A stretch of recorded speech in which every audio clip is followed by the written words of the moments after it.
It's on video. It's Wednesday, EWS round 3. We are currently going walking some of the tracks. These maniacs. How long this is. So this is the start of stage 8. Final stage of the weekend. We're going to walk down this one and then I don't even know what the other stages are. Big old dirty sprint. I think there's going to be a lot of these this weekend. Like loads of downhill and then short, sharp bursts of all out power. Making our way down now. Having a pit stop. Don't stay fueled. I think that translates to don't ride it if you're passionate about downhill. Have a good ride. Look at that. Slippery roots, rocks, river. They saw the presentation and weren't sure. Bottom of stage 8. Turns out I'm actually like miles away from the town. I don't know if my plan of walking 2, maybe 3 stages is going to happen. I think I'd rather just walk back to town, get some lunch and sort my bike out and relax. Amanda's on the cooking duties for all 4 of us. Salmon, and salad, and Kai, yeah. Maria's. The lonely life of a trail dog. He's having salmon? He's now spotted. I wish you were racing. Nope, I'm all good. Just gonna get the number plate and sign on. Kai's waiting to sign on too.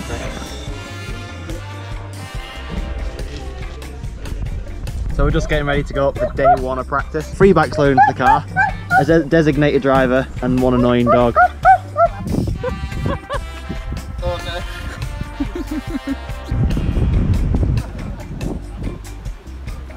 The bike's ready. Top of stage 5, I think. A few lines to look at.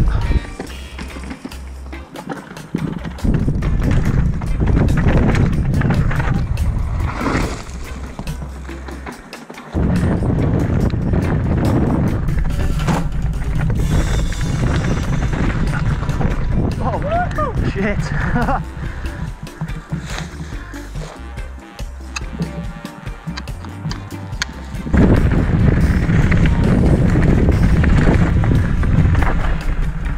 Whoa.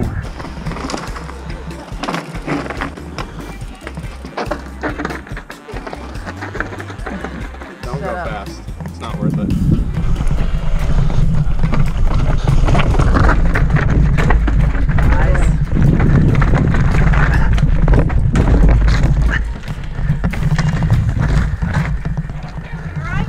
Fuck, this is sketchy. So that's practice day 1 done. It's gonna be a big weekend. Like today I was in the saddle riding for about 25-26 miles, which doesn't sound much, but when you're doing that for racing for 4 days solid, it adds up and takes its toll. Lad, are you? Little big lad.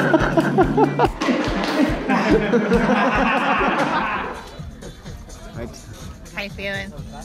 Alright. Where did she go?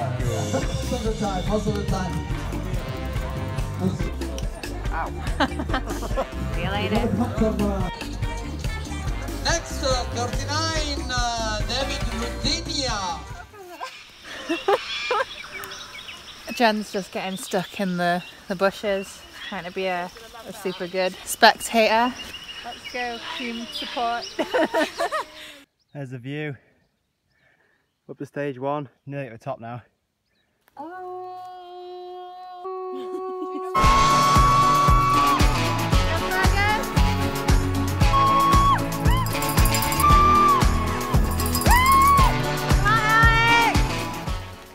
Just finished stage 1, ruined. Let's go on to stage 2 now. Keep the legs spinning. Every night, there's no reason to deny.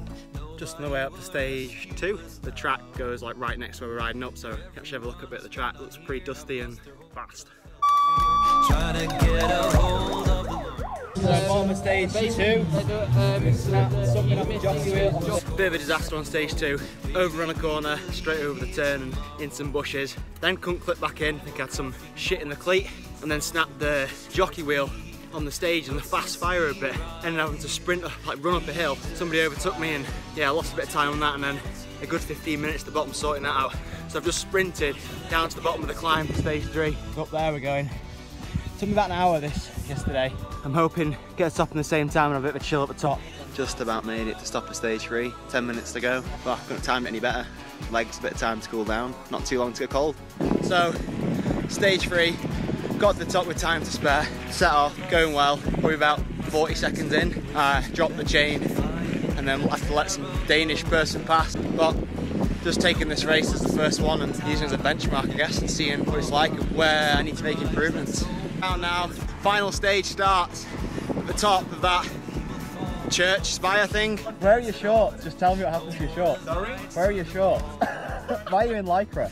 My short is on the stage number 2. He's just being aerodynamic.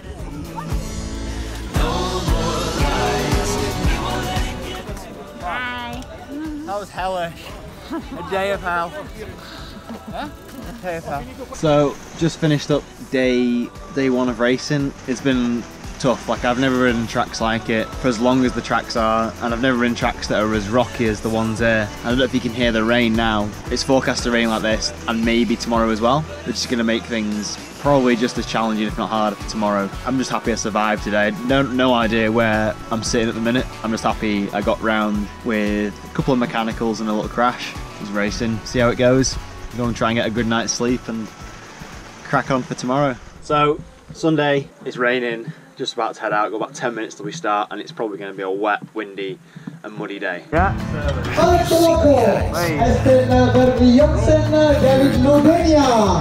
Nice jacket.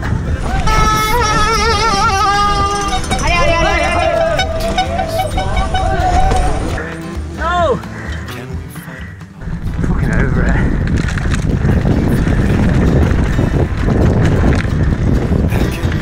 Fucking bunches.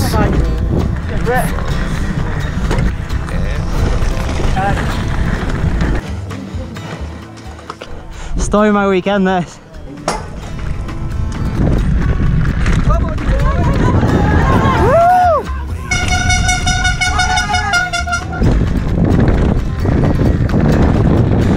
Just running to bottom of stage 6, just seeing the commensal car trying to turn on a tiny road like this. I think they almost ended up crashing and rolling down the cliff. That's kind of funny.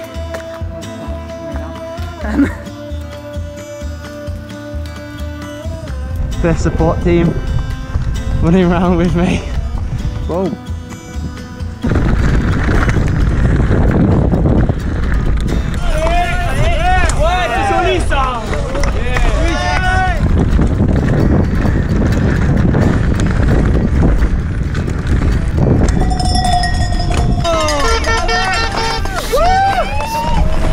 Go on, you left.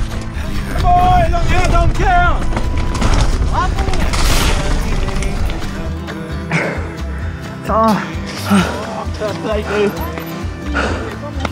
Fuck. So it's Monday morning, just thought I'd give you a bit of a rundown how the weekend went. I've tried to document and log as much as I can of this EWS race, which is my first one. It was probably the most challenging weekend on a bike I've ever had. Like, over 4 days we rode about 35 miles off-road each day, which is, I don't know, what, 150 miles over the 4 days practicing race. And the intensity of the tracks was like next level. Like, my hat goes off to anyone who's at the top of the sport. Some of the tracks we raced this weekend, like you'll probably see on the videos, pretty full on, completely different to any UK race, any other venue. Amazing. A mix of steep rocky chutes, slick rocks, and especially with the rain on Sunday as well, which changed, like, it made it a level playing field again. So Saturday was completely bone dry for everyone, and then overnight it rained like all night, and then Sunday was literally just like everything was reset. So no one had ridden the tracks in the wet, so it was like a bit of a gamble if the tracks would be riding the same or not. Bit of a rundown of how my weekend went. Stage 1 was fairly just like a single track. It was quite straightforward. It took me a while to get into that. That was all right. Stage 2 had a bit of a mechanical. My jockey wheel snapped off my bike, so I had to somehow fix that in the feed station at the bottom of stage 2. I managed to do, and then there was a big climb from stage 2 to the top of stage 3. I didn't know if I was going to make the time up. Ended up going pretty hard to the top of stage 3. Dropped into stage 3, which was one of the longer trails of the weekend, which was on like an old Roman road, and it was literally just 10-15 minutes of being beaten up by rocks. Like, there wasn't really much, you weren't really riding on dirt, you were just riding on rocks, which was probably one of the hardest stages I've raced, just to stay like strong and composed through the whole, whole 10 minutes. You came back to town for stage 4, which was like a street race. A cool little feature. Had like a cool step down into the finish arena, which was really cool. Probably a lot of people in the area had never seen anything like that, so it was quite a good atmosphere in the pits. And then Saturday night, we just sorted the bikes out. Shram helped me out quite a bit to get my bike fixed. And then Sunday was, like I said, like a totally different ball game. Stage 5 was a lot like riding back at home in North Wales. Pretty slick. There was a lot of rocks, and all the dirt had been dragged onto the rocks, which made it like ultra slippy. Ended up getting a puncture on that stage about a minute in to a 6-7 minute track. On the GoPro footage, I said to myself, oh, I'm over it. Fucking over it. And I was thinking of like pulling out of the race, but I had to make a decision of either fix the puncture right there and then on the track, or just ride it out on the rim. End up riding the 5-minute stage on the rim, which if you've ever ridden on the rim, it didn't sound or feel very nice. Fixed the tube in, rim was fine. Funny enough. And this is the thing with these races, like, because they time you in between stages on the liaisons, I didn't know if I was going too fast or too slow, so I was just going as fast as I could pretty much, which is probably the best idea. Getting to the start of the stage and just feeling really tired. Stage 6 was good, like real consistent, quite fast. And then Amanda was at the bottom of the stage running around getting videos and stuff of me. And then we went straight up to stage 7, which was probably the scariest track of the weekend. Like when we rode it in practice on Thursday, it was really dry, so it was quite, you know, it was technical, but it was a lot easier. And then in the wet, because no one had ridden it as well, it was just real long committed chutes of just wet rock. And I remember coming into one section, this chute that everyone was always talking about over the weekend, came into it, this little section. I came in and it was just no one saying anything, everyone was quiet, and then they went mental after you got through it, sort of thing. Like, it was real cool. And it was like that all the way down. Survived that. Another tight transition to the top of stage 8, and stage 8 was one of my favourite tracks. Like, it was the longest of the weekend, I think, and rode real well. I don't actually know where I finished. I haven't checked the results yet or anything, but I think someone said on my Instagram feed I was like 120th or something, was it? Something around that number. It'd be nice to do one of these again, see if I can do one without getting mechanical, because I'm sure I lost a good couple of minutes trying to fix things. And I was racing. I'm gonna take away what I've learned from this weekend and move forward, and the next race is in Jamnica in Slovenia, so we'll see if we can improve there.